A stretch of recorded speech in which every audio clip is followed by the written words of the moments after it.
Let's take a quick, in light of the fact that Donald Trump is going to be declaring a national emergency. And you should understand, too, that the term national emergency is a legal term.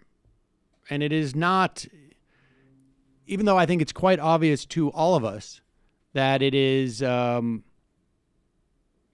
time sensitive.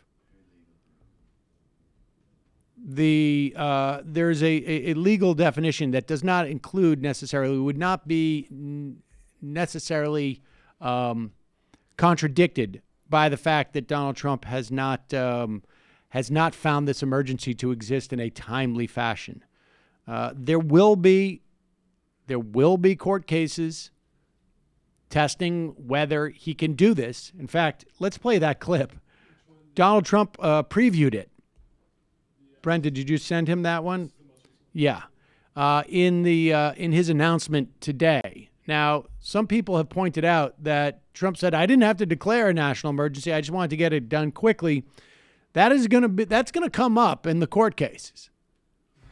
That's going to come up in the court cases. A little bit of a breadcrumb for the other side's counsel.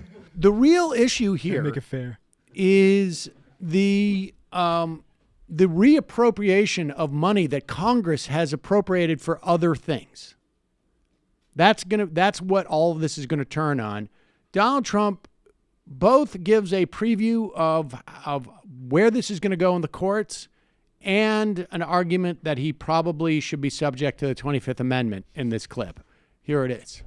We will have a national emergency, and we will then be sued, and they will sue us in the Ninth Circuit, even though it shouldn't be there, and we will possibly get a bad ruling, and then we'll get another bad ruling, and then we'll end up in the Supreme Court, and hopefully we'll get a fair shake, and we'll win in the Supreme Court, just like the ban.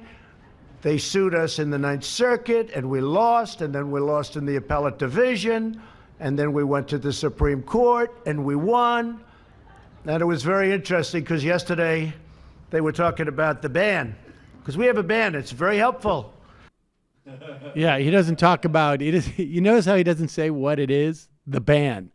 Because he wants to say the Muslim ban, but he knows he's not allowed to say that anymore. He can't remember what we're calling it now. Right, exactly. And so it will ultimately end up in the Supreme Court. It probably will end up there either after Donald Trump is gone or in his second term. Yeesh. The interesting thing will be, I can tell you, if there's a Democrat in the presidency, when it reaches the Supreme Court, I can tell you how it's going to go. But if not, if Donald Trump, if it reaches the Supreme Court, and it's conceivable, right, that they expedite this in some fashion, and it gets to the Supreme Court,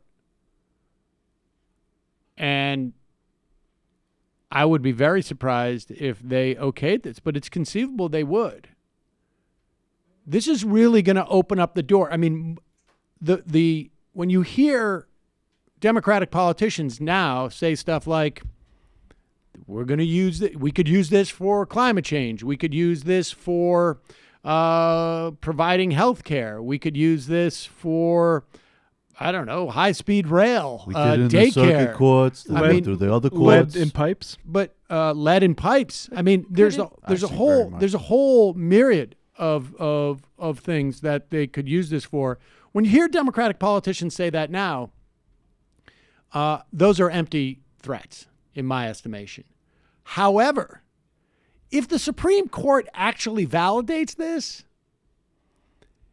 those threats may end up getting to be a little bit less empty because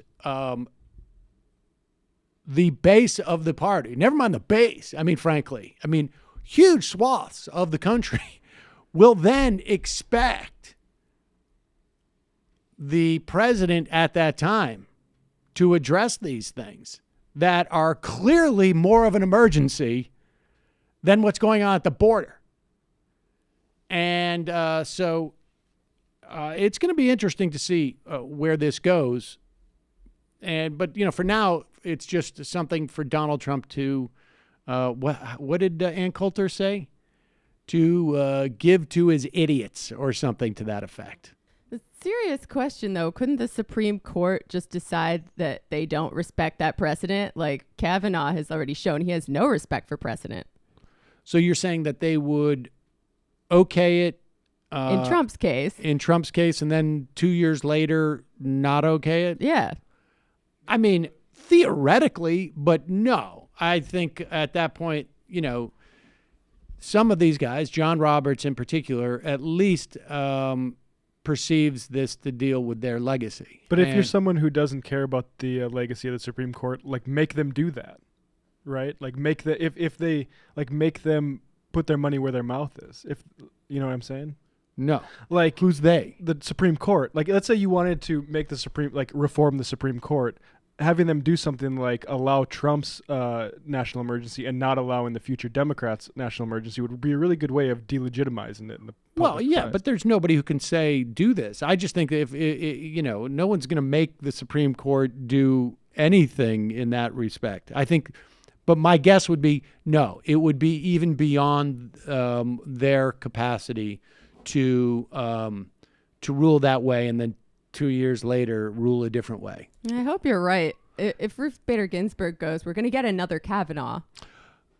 If Ruth Bader Ginsburg goes while Donald Trump is in office, then it may be a very different calculation, because I think, John Roberts showed in the Gee case, right? This one from Louisiana, when he voted with the 4 liberals, as it were, that there was no way that he could have voted one way on the trap law in Texas and then voted the other way on the exact same law.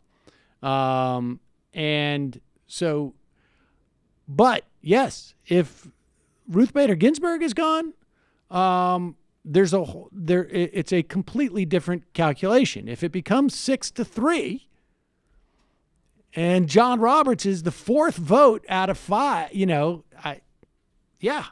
I mean, if anything, it would be a very good justification for packing the courts. Well, of course. But these are all, we're out like 4 hypotheticals. I don't know, Senator. Do you like beer?